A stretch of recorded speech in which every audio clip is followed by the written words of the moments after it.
Seigneur, il se fait chair, ô Marie la Vierge Mère, ne faisons qu'un en Jésus qui vient. Accueillons-le, soyons son corps, le Dieu de notre espérance va venir chez nous.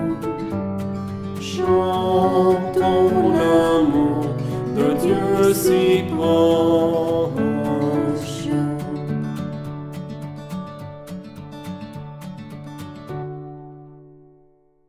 Au nom du Père et du Fils et du Saint-Esprit. Amen. Que la grâce et la paix de Dieu notre Père et du Seigneur Jésus-Christ soient toujours avec vous. Et avec votre esprit. Au cours de cette messe, nous allons prier spécialement pour Pierre-André, qui passe par des moments très difficiles. Nous le portons dans nos prières pour que le Seigneur lui tende la main, l'encourage, mais qu'il sache aussi que nous prions autour de lui. Nous prions pour les bienfaiteurs et bienfaitrices de la maison Gethsemane.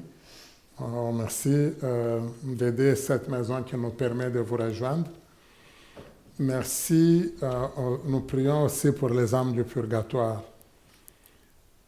C'est le 4e dimanche de l'Avent. Je pense qu'on peut déjà allumer le 4e cierge. C'est Claude ou c'est qui va le faire, je pense. Ou bien ce serait Victor. Moi, j'appelle souvent le 4e cierge de l'Avent le cierge de la persévérance. Parce qu'on est parti de la joie, on revient encore comme dans la période d'attente. On se sentirait déjà plein à Noël. Même les prières, elles nous amènent vraiment à Noël, on peut le sentir. Donc, il nous reste juste quelques dodos et on est à Noël. Mais on va le voir dans les lectures. On a commencé petit à petit à faire intervenir des personnages. Il y a 2 semaines, pendant 2 semaines à peu près, on a écouté beaucoup Jean-Baptiste. Alors, cette fois-ci, c'est la Vierge Marie qui intervient avec sa cousine Élisabeth. Donc, on sent que ça devient très proche. Jésus va naître. Alors, c'est la figure de Marie que l'on nous propose. Demandons humblement pardon au Seigneur. Moi, je dirais parce que peut-être au lieu de vraiment bien préparer notre cœur à accueillir Jésus, nous nous concentrons beaucoup plus sur le matériel, sur ce qu'il y a autour de nous, au lieu de nous concentrer sur le Seigneur qui veut travailler nos cœurs. Toi qui es notre berger et qui viens nous sauver, apprends-nous à reconnaître les signes de ta présence. Seigneur, prends pitié de nous. Seigneur, prends pitié de nous. Toi qui es venu nous sanctifier par l'offrande de ton corps, montre-nous le chemin qui conduit vers le Père. Ô Christ, prends pitié de nous. Ô Christ, prends pitié de nous. Toi qui nous invites à te porter au monde à l'exemple de Marie, fais de nous des témoins ardents de ton amour. Seigneur, prends pitié de nous. Seigneur, prends pitié de nous. Que Dieu Tout-Puissant nous fasse miséricorde, qu'il nous pardonne nos péchés et nous conduise à la vie éternelle. Amen. Prions le Seigneur. Nous te prions, Seigneur, de répandre ta grâce à nos cœurs par le message de l'ange. Tu nous as fait connaître l'incarnation de ton Fils bien-aimé. Conduis-nous par sa passion et par sa croix jusqu'à la gloire de la résurrection.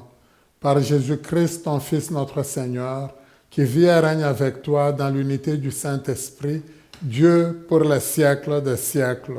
Amen. J'invite Laurent à lire la première lecture.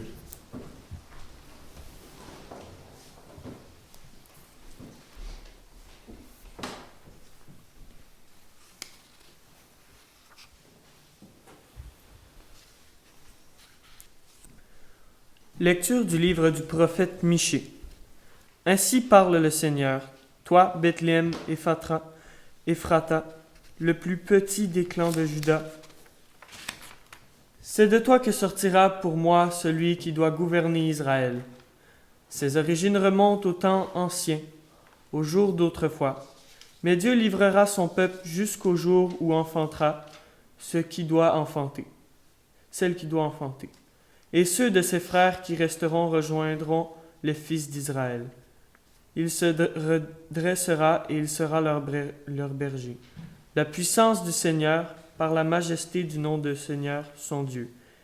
Ils habiteront en sécurité, car désormais il sera grand jusqu'au lointain de la terre, et lui-même il sera la paix. Parole du Seigneur. Nous rendons grâce à Dieu. J'invite Damien à lire les psaumes.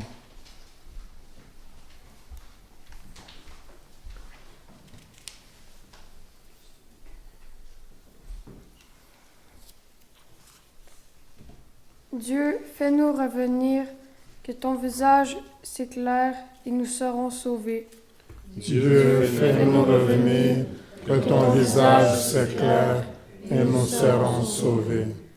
Berger d'Israël, écoute, remplis au-dessus de Kéroubim, révèle ta veillance et viens nous sauver.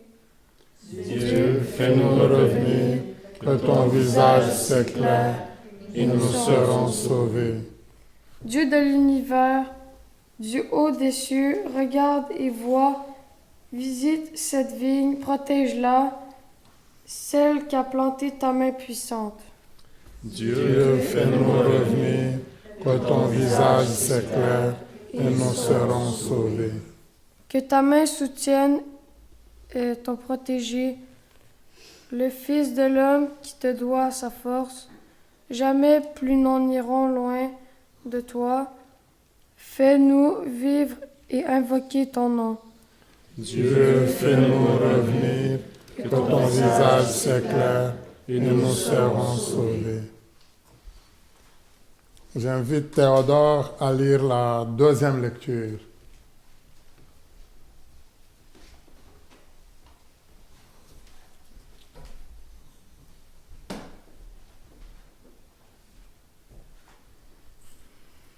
Lecture de la lettre aux Hébreux. Frères, en entrant dans le monde, le Christ a dit « Tu n'as voulu ni sacrifice ni offrande, mais tu m'as formé un corps. Tu n'as pas agréé les holocaustes ni les sacrifices pour le péché. Alors j'ai dit « Me voici. Je suis venu, mon Dieu, pour faire ta volonté. » Ainsi qu'il est écrit de moi dans le livre, le Christ commence donc par dire « Tu n'as pas voulu ni agréer les sacrifices et les offrandes, les holocaustes et les sacrifices pour le péché, ceux que la loi prescrit d'offrir. » Puis il déclare « Me voici, je suis venu pour faire ta volonté. » Ainsi, il supprime le premier état des choses pour rétablir le second.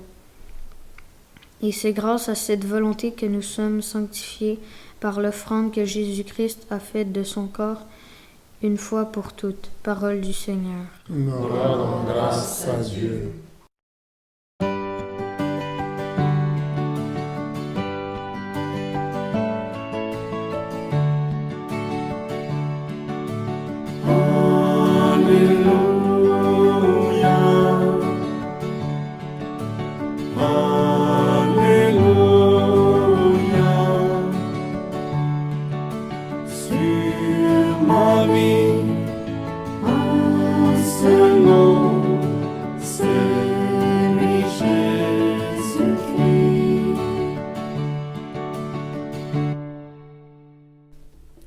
Voici la servante du Seigneur, que tout m'advienne selon ta parole.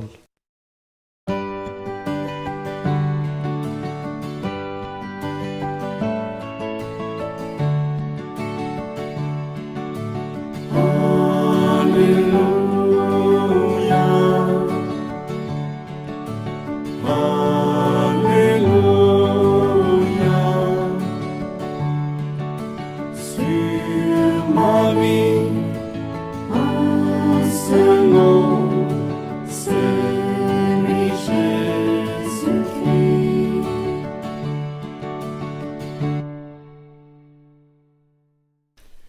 Le Seigneur soit avec vous. Et avec votre esprit. Évangile de Jésus-Christ selon Saint Luc. Gloire à toi, Seigneur. Nous lisons le chapitre 1er de Luc, du 39e au 45e verset.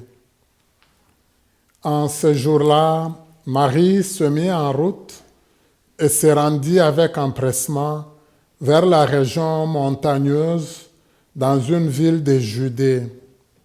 Elle entra dans la maison de Zacharie et salua Élisabeth. Or, quand Élisabeth entendit la salutation de Marie, l'enfant tressaillit en elle. Alors, Élisabeth fut remplie d'Esprit Saint et s'écria d'une voix forte: Tu es bénie entre toutes les femmes, et le fruit de tes entrailles est béni. D'où m'est-il donné que la mère de mon Seigneur vienne jusqu'à moi? Car lorsque tes paroles de salutation sont parvenues à mes oreilles, l'enfant a tressailli d'allégresse en moi.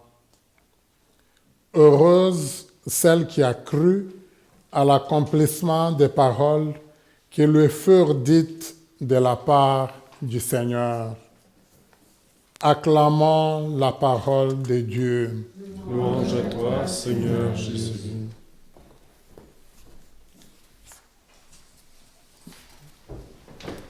Alors pour ceux qui veulent vérifier dans leur Bible, mais pas juste vérifier, mais je vous invite, vous pouvez prendre votre Bible. La première lecture, on l'a tirée du livre du prophète Michée, c'est le chapitre 5e, du 1er au 4e verset A. Le psaume, c'était le psaume 79, mais qui est en même temps aussi le psaume 80, selon la version de la Bible que vous avez. Alors, mais nous, dans notre version liturgique, c'est le psaume 79. Et la deuxième lecture, comme on nous a dit, elle était tirée de l'Épître aux Hébreux. C'est le chapitre 10e, du 5e au 10e verset. C'est très intéressant au niveau de la parole de Dieu, comme on a pu l'écouter aujourd'hui. Dans la première, il y a une très forte insistance sur le sens de l'humilité. Donc, le Seigneur ne choisit pas nécessairement ce qui est très grand, les plus grandes personnes dans ce monde, pour nous apporter le salut ou son message. Vous voyez, on nous dit qu'il choisit une petite cité, une petite bourgade, Bethléem, qui aurait pu pourtant être très reconnue parce que c'est le village d'origine du roi David. Vous voyez, même quand David a fait de la capitale une grande capitale en Israël, il n'a pas choisi Bethléem, qui était son village, il a choisi Jérusalem. Mais peut-être beaucoup ne le savent pas trop bien. Jérusalem ne faisait pas partie tellement ni des tribus du sud, ni des tribus du nord en Israël qui vont s'opposer plus tard. Donc Jérusalem, c'était comme une ville païenne qu'ils ont dû prendre et finalement qui essayait de mettre tout le monde ensemble. Alors David, il aurait pu choisir un coin de chez lui, pratiquement, pour dire, bon, c'est chez nous, c'est moi qui règne maintenant, ok. Non.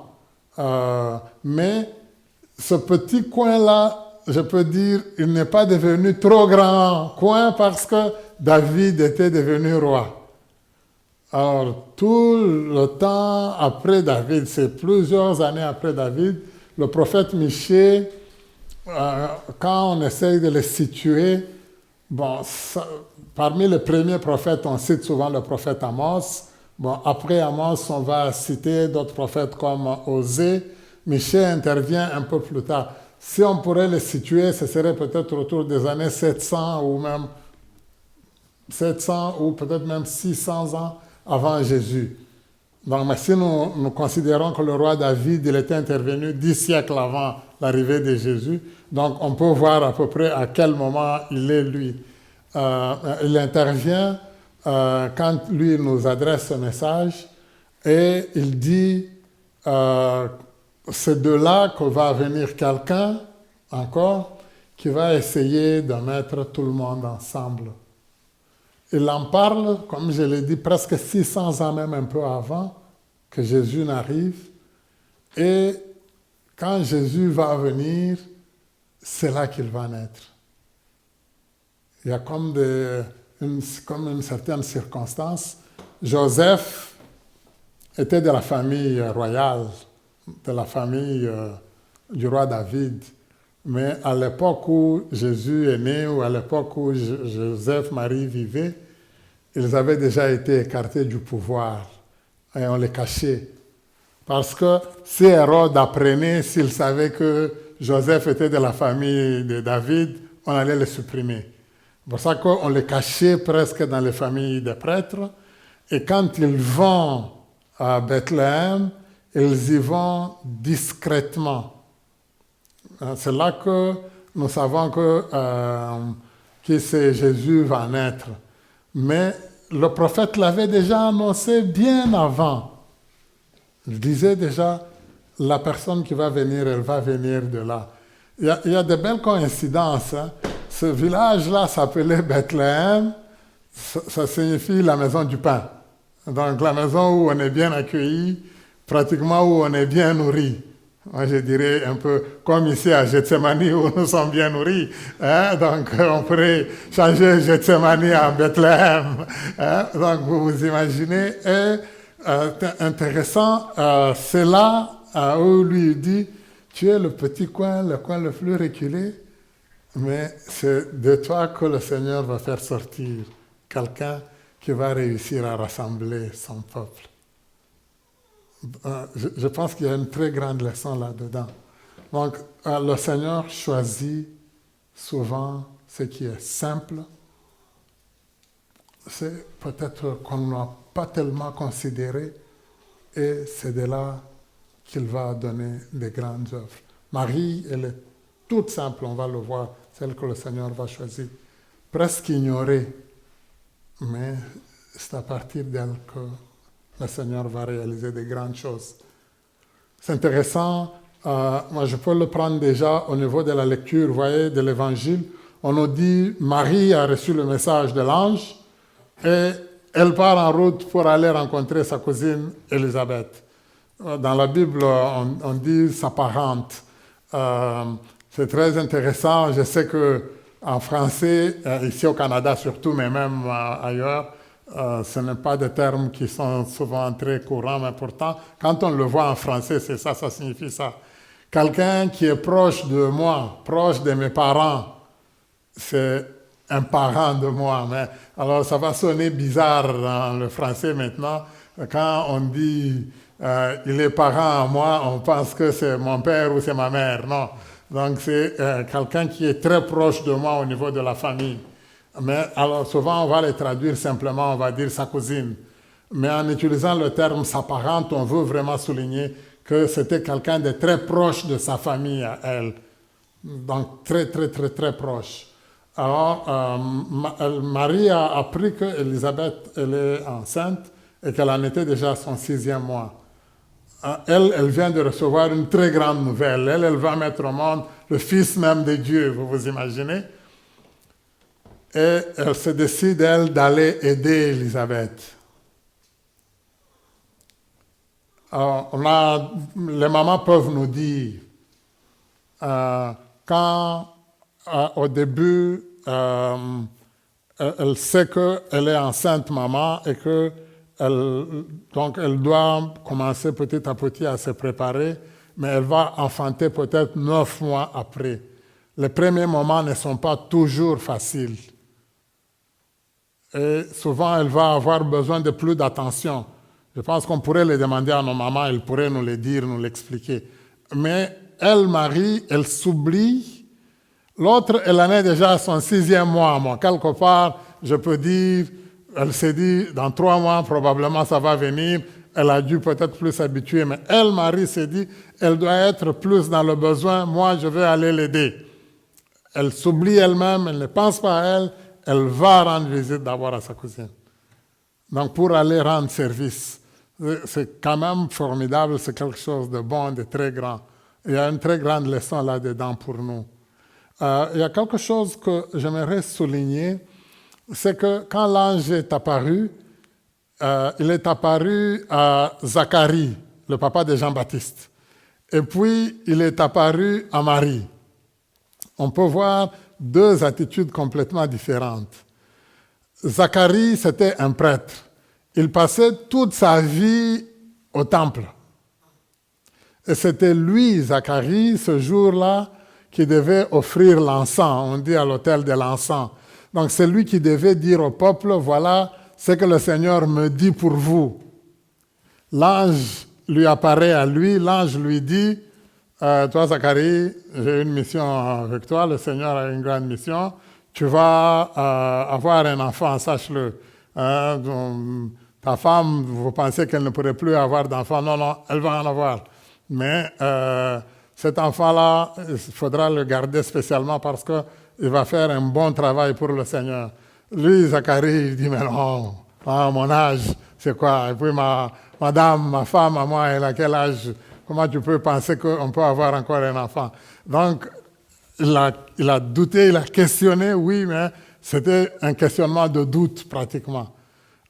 Lui, je dirais, le représentant de Dieu, lui, le prêtre, lui, qui était au temple tout le temps, presque là, je lui dis presque, donc tout ce que tu dis aux gens, toi, c'est des paroles vaines. Tu parles trop pour rien. C'est pour ça qu'on va faire taire Zacharie.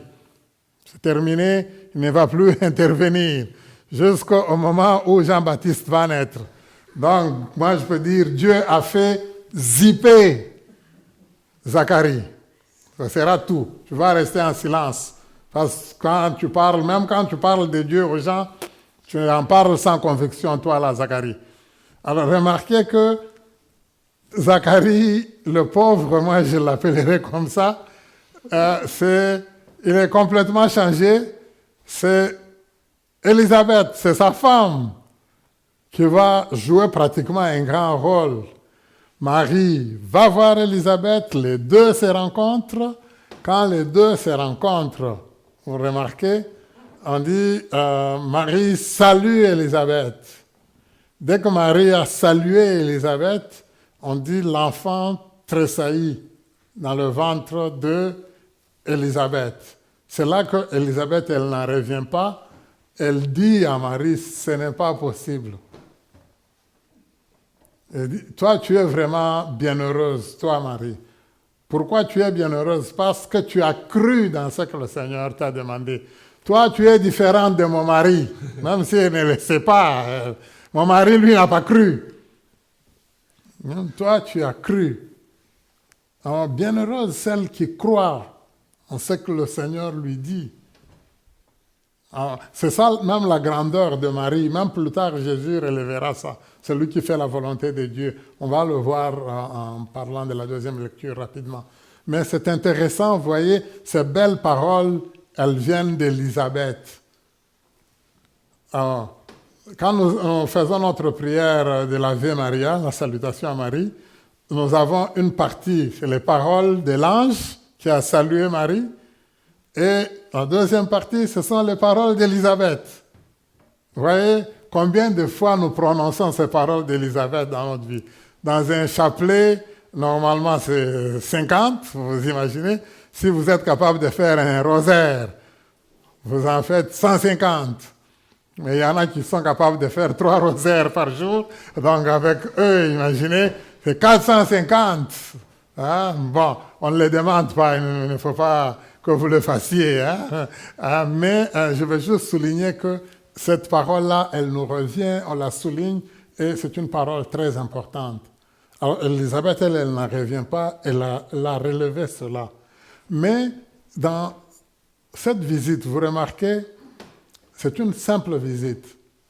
C'est une cousine qui s'est dit, je vais aller aider une autre cousine. Je veux juste aller l'aider. Marie n'a même pas l'idée de dire, écoute-moi là, il y a un ange qui m'est apparu. Non, elle n'a pas ça en tête. Elle va juste aider. C'est Élisabeth qui lui parle. Mais comme je le disais, c'est beau. Ce n'est pas Zacharie, c'est Élisabeth. Et Élisabeth qui a parlé, Marie ne répond pas à Élisabeth. Vous remarquez? Marie, il dit, mon âme exalte le Seigneur. À qui de droit? C'est le Seigneur lui-même. Tout ce que nous vivons là, c'est le Seigneur qui le réalise. Moi, j'aime beaucoup, un bel exemple pour moi, c'est l'exemple de, mettons, un orchestre. Ce n'est pas un très grand orchestre, mais si vous remarquez souvent, il y a un chef d'orchestre qui va battre la mesure. Alors, il y a les violonistes, les guitaristes, il y a tout le monde qui entre en jeu. C'est souvent très beau. Quand c'est fini, tout le monde applaudit. Le chef d'orchestre ne fait pas ça. Il faut dire que ça me revient à moi. Il oriente vers l'orchestre. C'est eux. Tout ce groupe-là, c'est lui qui a fait le bon travail. C'est à peu près ce que fait Marie. Ça ne me revient pas à moi. Oui, moi j'ai cru en lui, mais c'est lui le Seigneur que nous devons louer. Et je pense que c'est très bon au niveau de notre vie. Parfois, nous ne renvoyons pas beaucoup de choses à Dieu lui-même. Et c'est pour ça que la bonne attitude dans notre vie, c'est l'attitude d'action de grâce, où nous disons merci à Dieu. Alors si moi je réalise que ce que je suis, tout ce que j'ai, je le tiens du Seigneur, je devrais passer ma vie en action de grâce. Je devrais souvent dire merci. C'est ça, moi je dirais, la grande leçon de Marie aujourd'hui. Elle ne dit pas, elle ne parle pas trop, elle ne dit pas à Élisabeth, avant que toi tu parles, l'ange me l'avait déjà dit. Moi je vous garantis que si c'était moi ou certains d'entre nous, ça se passerait autrement. Moi, vous voyez, il y a des amis où tu vas lui dire, tu lui dis, mais oh, tu es extraordinaire, tu as vraiment, tu as très bien réussi, tu as eu ton diplôme avec une grande distinction, félicitations. Alors, il te dit, mais ce n'est pas juste le diplôme de 6e année, mais même en 4e année, j'avais réussi encore, j'avais presque 100%.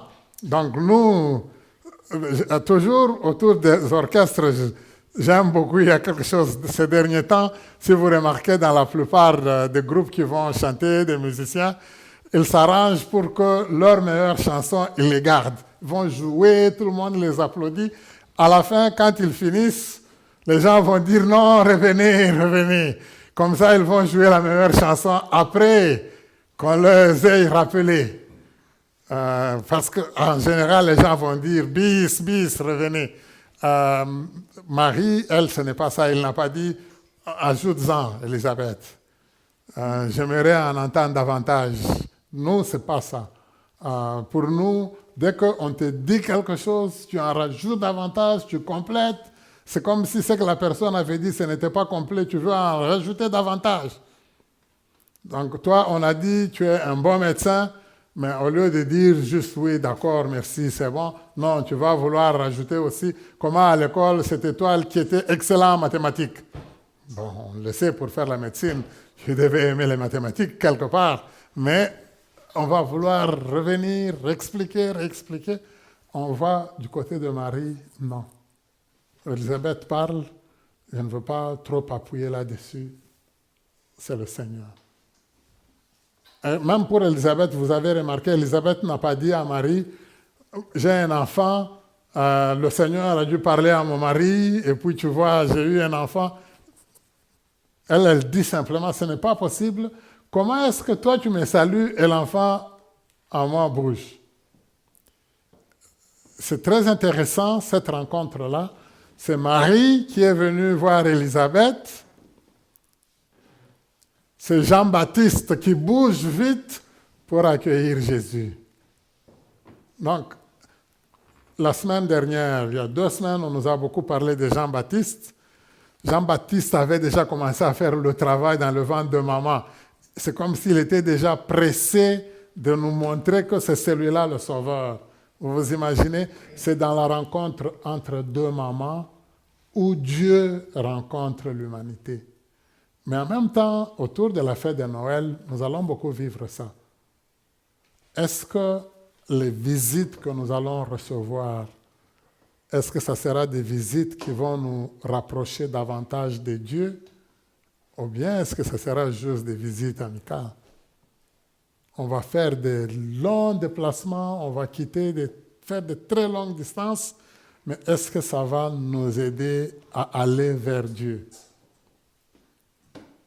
Parfois, dans la rencontre même de Noël, on va fêter, on va boire, on va manger, on va se changer de cadeaux, mais on va même oublier de dire merci Jésus d'être venu en ce monde.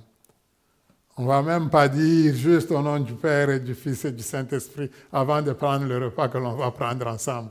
On va tout prendre, on sera tout pour nous, sauf celui pour qui la fête est là. Je pense que ça, c'est important. Et finir avec la deuxième lecture qui est quand même assez importante, qui va vraiment avec Marie, ce qu'elle a dit.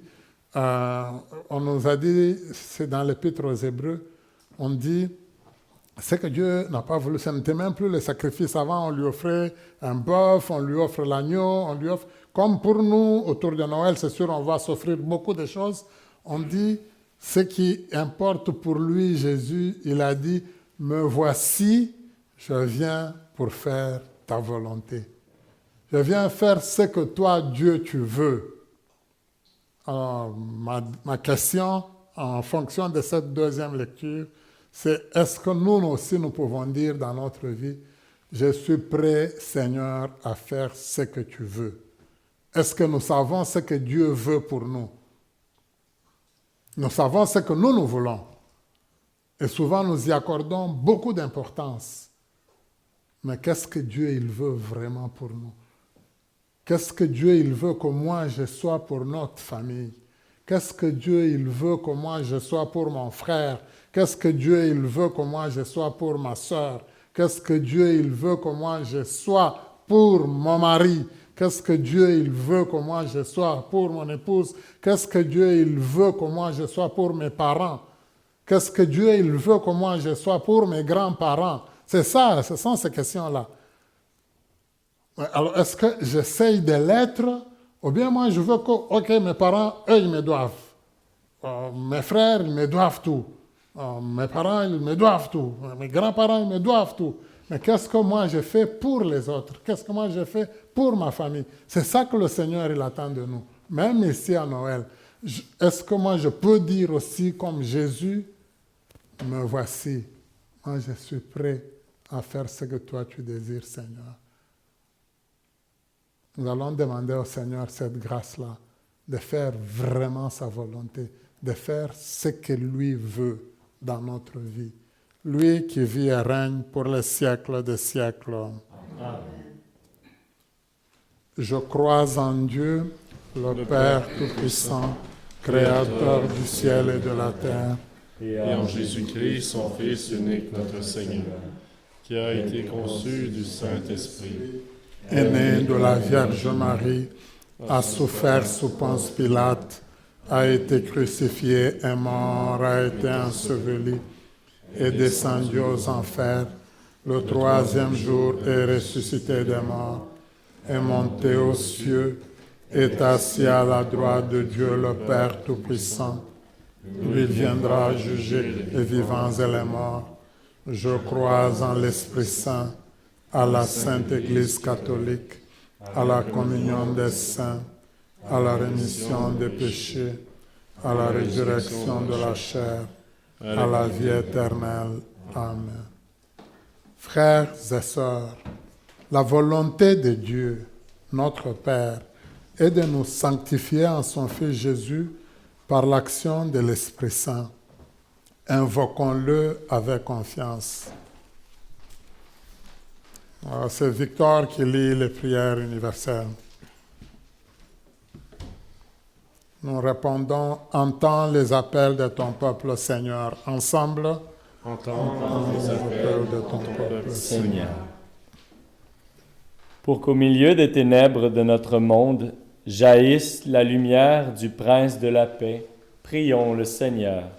entends les appels de ton peuple, Seigneur. Pour celles et ceux qui doutent des promesses de Dieu, afin que, comme Marie, ils connaissent le bonheur de croire, prions le Seigneur. Entends les appels de ton peuple, Seigneur. Pour nos frères et sœurs qui vivent dans la solitude, en cette période de réjouissance, afin que leur cœur s'ouvre à la présence du Sauveur qui vient les visiter, prions le Seigneur. Entends les appels de ton peuple, Seigneur. Pour les membres de notre communauté appelés à se mettre en route, à la manière de Marie, pour porter le Christ là où Dieu les envoie, prions le Seigneur. Entends les appels de ton peuple, Seigneur.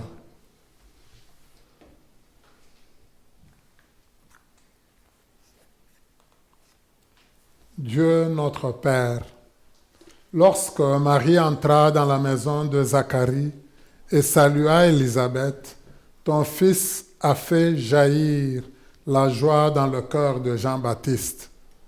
Entends notre prière et soutiens-nous dans notre mission de porter le Christ au monde par la force de l'Esprit. Nous te le demandons à toi qui vis et règnes pour les siècles des siècles.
Amen.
Prions ensemble au moment d'offrir le sacrifice de toute l'Église. Pour la gloire de Dieu et le salut du monde. Ces offrandes déposées sur ton autel, Seigneur, que l'Esprit les sanctifie. Lui dont la puissance a fécondé le sein de la bienheureuse Marie, par le Christ notre Seigneur. Amen. Le Seigneur soit avec vous. Et avec toi, Seigneur. Élevons notre cœur. Nous retournons vers le Seigneur. Rendons grâce au Seigneur notre Dieu. Cela est juste. Vraiment, il est juste bon pour ta gloire et notre salut de t'offrir notre action de grâce toujours et en tout lieu. Seigneur, Père très saint, Dieu éternel et tout-puissant, par le Christ notre Seigneur. Il est celui que tous les prophètes avaient annoncé, celui que la Vierge Mère attendait dans le secret de son amour, celui dont Jean-Baptiste a proclamé la venue et manifesté la présence, celui qui nous donne la joie d'entrer déjà dans le mystère de Noël, pour qu'il nous trouve quand il viendra, vigilants dans la prière et remplis d'allégresse. C'est pourquoi, avec les anges et les archanges, avec les puissances d'en haut et tous les esprits bienheureux, nous chantons l'hymne de ta gloire et sans fin nous proclamons.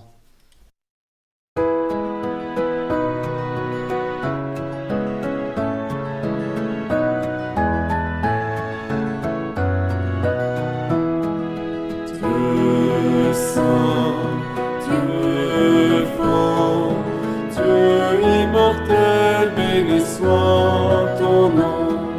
Ciel et terre sont remplis de ta gloire. Dieu saint, Dieu fort, Dieu immortel, béni soit ton nom. Béni soit celui qui vient au nom du Seigneur. Dieu saint, Dieu fort, Dieu immortel, béni soit ton nom. Toi qui es vraiment saint, toi qui es la source de toute sainteté, Dieu notre Père, nous voici rassemblés devant toi et dans la communion de toute l'Église, nous célébrons le jour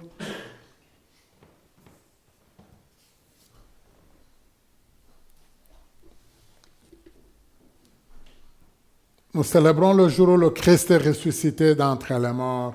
Par lui que tu as élevé à ta droite, nous te prions. Sanctifie ces offrandes en répandant sur elles ton esprit, qu'elles deviennent pour nous le corps et le sang de Jésus, le Christ notre Seigneur.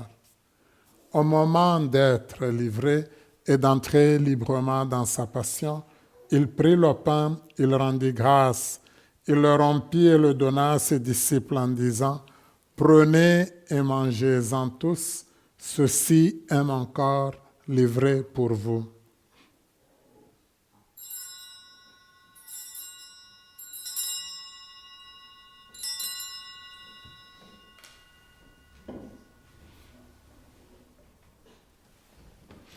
De même, après le repas, il prit la coupe.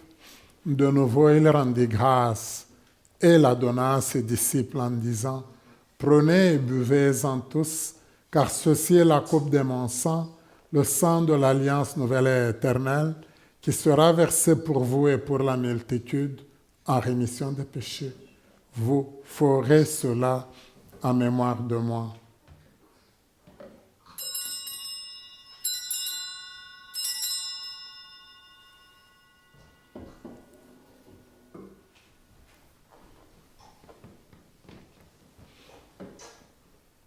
Il est grand le mystère de la foi. Nous proclamons ta mort, Seigneur Jésus. Nous célébrons ta résurrection. Nous attendons ta venue dans la gloire. En faisant ainsi mémoire de la mort et de la résurrection de ton Fils, nous t'offrons, Seigneur, le pain de la vie et la coupe du salut, et nous te rendons grâce, car tu nous as estimés dignes de nous tenir devant toi pour te servir.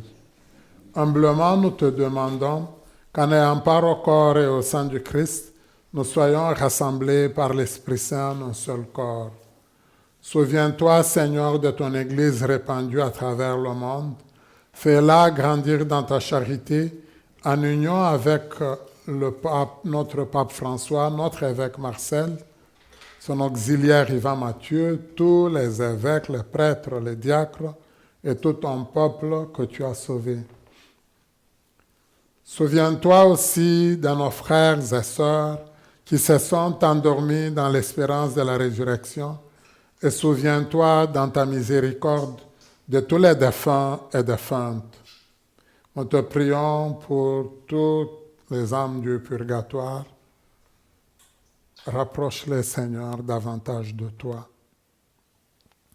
Sur nous tous, enfin, spécialement sur Pierre-André,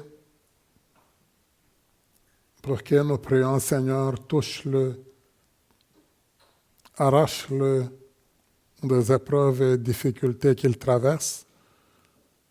Surtout les bienfaiteurs et bienfaitrices de la maison Gethsémani, sur tous et toutes nous implorons ta bonté, Seigneur.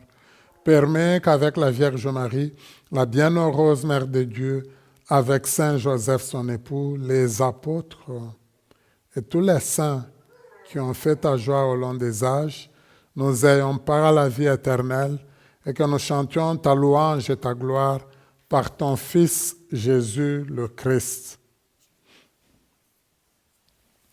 Par lui, avec lui et en lui, à toi, Dieu le Père Tout-Puissant, dans l'unité du Saint-Esprit, tout honneur et toute gloire pour les siècles des siècles. Reprenons la prière que Jésus nous a enseignée et disons ensemble, Notre Père, qui es aux cieux, que ton nom soit sanctifié, que ton règne vienne, que ta volonté soit faite sur la terre comme au ciel. Donne-nous aujourd'hui notre pain de ce jour. Pardonne-nous nos offenses, comme nous pardonnons aussi à ceux qui nous ont offensés. Et ne nous laisse pas entrer en tentation. mais délivre-nous du mal. Délivre-nous de tout mal, Seigneur, et donne la paix à notre temps. Soutenus par ta miséricorde, nous serons libérés de tout péché, à l'abri de toute épreuve. Nous qui attendons que se réalise cette bienheureuse espérance, l'avènement de Jésus-Christ, notre Sauveur. Car c'est à toi qu'appartient le règne, la puissance et la gloire, pour les siècles des siècles. Seigneur Jésus-Christ, tu as dit à tes apôtres, « Je vous laisse la paix, je vous donne ma paix. Ne regarde pas nos péchés, mais la foi de ton Église. Pour que ta volonté s'accomplisse, donne-lui toujours cette paix et conduis-nous vers l'unité parfaite. Toi qui vis et règnes pour les siècles des siècles. Amen. Que la paix du Seigneur soit toujours avec vous. Et avec votre esprit. Dans la charité du Christ, donnons-nous la paix du Seigneur. La paix du Seigneur.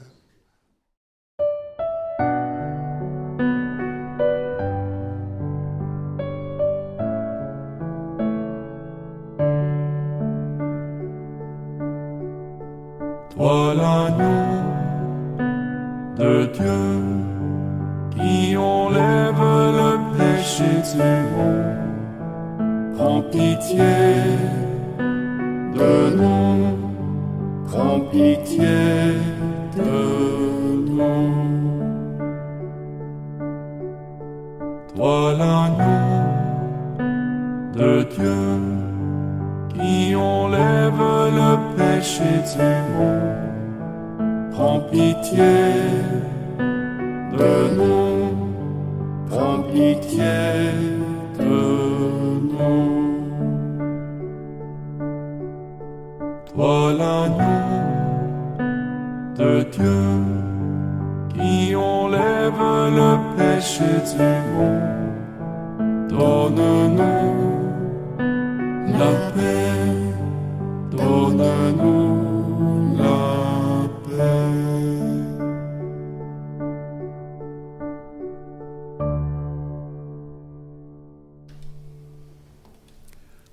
Heureuses et heureux sommes-nous d'être invités au repas des noces de l'agneau. Voici l'agneau de Dieu, voici celui qui enlève les péchés du monde. Seigneur, je ne suis pas digne de te recevoir, mais dis seulement une parole et je serai guéri. Acte de la communion spirituelle. Mon Jésus, je crois que vous êtes ici présent dans le Saint-Sacrement. Je vous aime par-dessus toute chose et je désire ardemment vous recevoir dans mon âme. Puisque je ne peux pas à cette heure vous recevoir sacramentellement, venez au moins spirituellement dans mon cœur. comme si vous y étiez déjà présent. Je vous adore et tout entier je m'unis à vous. Ne permettez jamais que je me sépare de vous. Amen.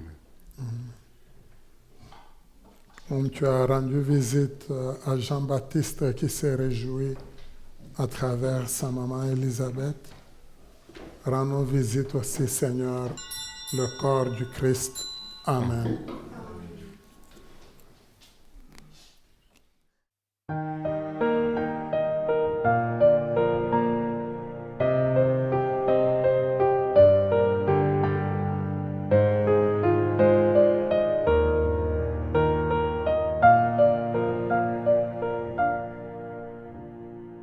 Je n'ai que ma prière quand la peine est trop lourde.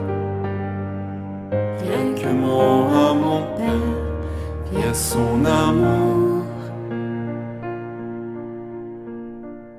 Je n'ai que ma prière quand mes larmes ont coulé. Mais au fond de mon cœur, oui, je le sais, rien n'est plus puissant qu'une simple prière. Rien n'est plus puissant qu'être à genoux sur terre. Alors je te prierai, les mains levées au ciel. Alors je te prierai pour l'éternité.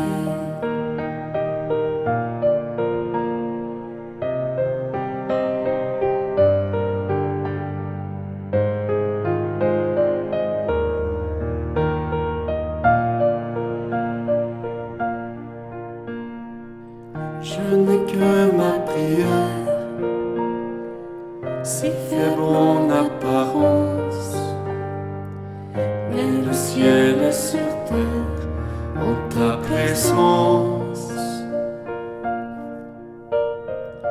Je n'ai que ma prière quand mon âme est troublée, mais au fond de mon cœur, oui je le sais, rien n'est plus puissant qu'une simple prière. Rien n'est plus puissant qu'être à genoux sur terre. Alors je te prierai, les mains levées au ciel. Alors je te prierai pour l'éternité. Rien n'est plus puissant qu'une simple prière. Rien n'est plus puissant qu'être à genoux sur terre. Alors je te prierai, les mains levées au ciel. Alors je te prierai pour l'éternité.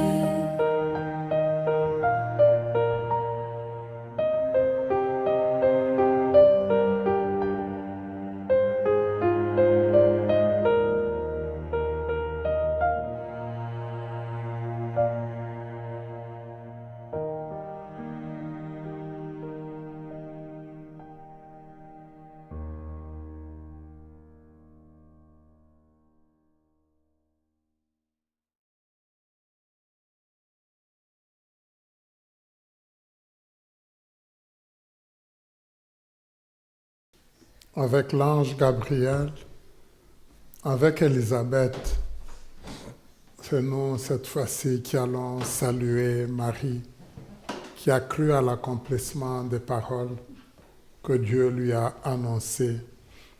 Je vous salue Marie, pleine de grâce, le Seigneur est avec vous.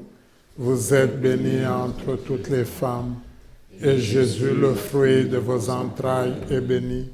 Sainte Marie, Mère de Dieu, priez pour nous pauvres pécheurs, maintenant et à l'heure de notre mort. Amen. Prions le Seigneur. Après avoir reçu le gage de rédemption éternelle, Dieu Tout-Puissant, nous te prions.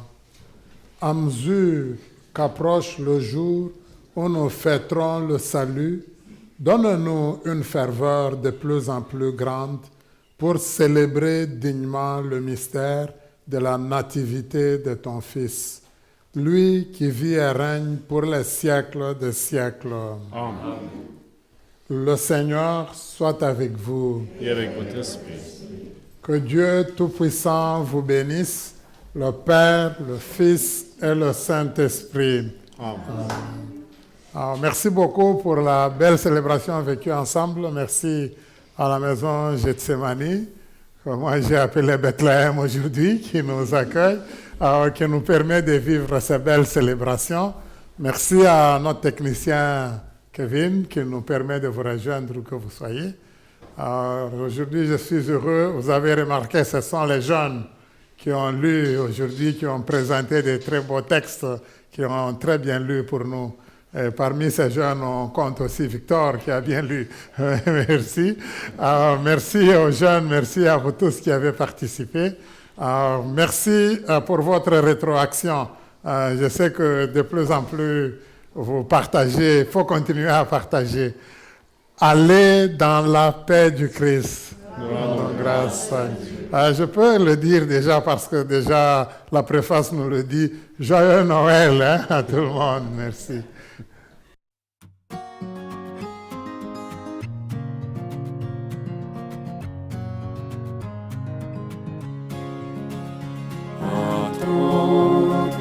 Joyeuse du peuple de Dieu, il vient le roi des pauvres, nourrir notre espérance. Nous méditons dans nos cœurs l'œuvre du Seigneur, avec Marie qui enfantera, chantons Magnificat. Attente joyeuse du